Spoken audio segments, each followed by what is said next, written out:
Your freedoms can only be protected if democracy thrives. Join us. We are DedSec.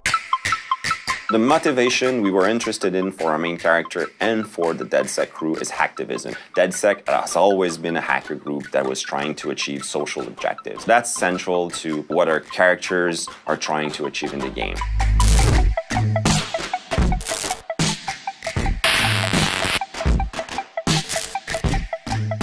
Hacktivism is something very present in the hacker culture. They want to expose some information they're the only ones having access to. Each character, like Marcus, like Wrench, Satara, they all represent a way to question how things should be. In this world of hyper-technology where it's getting so complicated and it's pretty hard to keep pace, and it's even harder to understand what's within technology, they are the only one that can basically safeguard our daily lives, our security, our privacy. All the corporations that you can find in Watch Dogs 2 and in Watch Dogs in general are already existing in the world. There's nothing reinvented. DedSec is there to expose questionable practices that they see happen in the system. You can tell that there's a completely new type of economy going on called information, and that becomes an interesting way to explore our relationship with technology.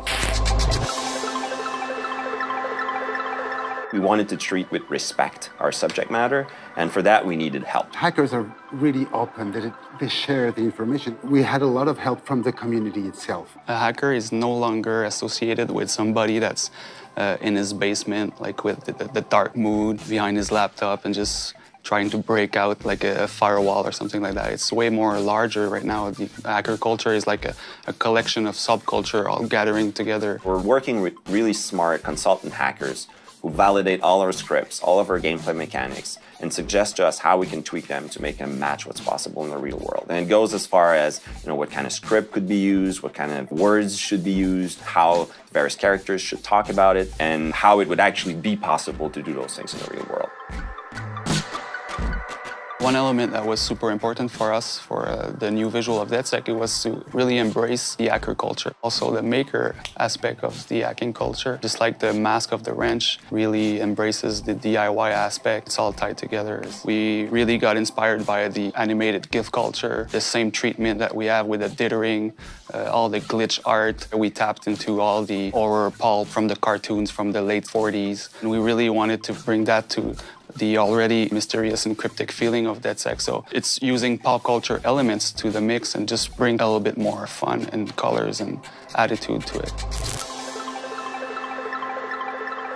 Yes, it talks about hacking and technology, but it's also fun. And we wanted to create a game where even though we're talking about serious topics, we're not taking ourselves too seriously.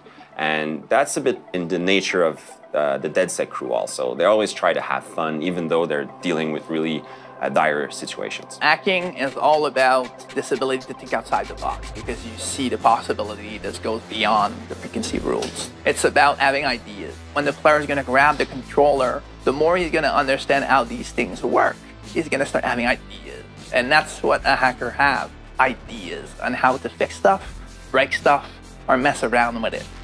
The state of mind of Watch Dogs is simply educating people and at the same time having fun with it. These connections can create pretty fun mechanics, and that's why we're here for. That's why we chose that subject matters, because not only it's interesting and it's relevant, but it's also pretty fun to mess around with.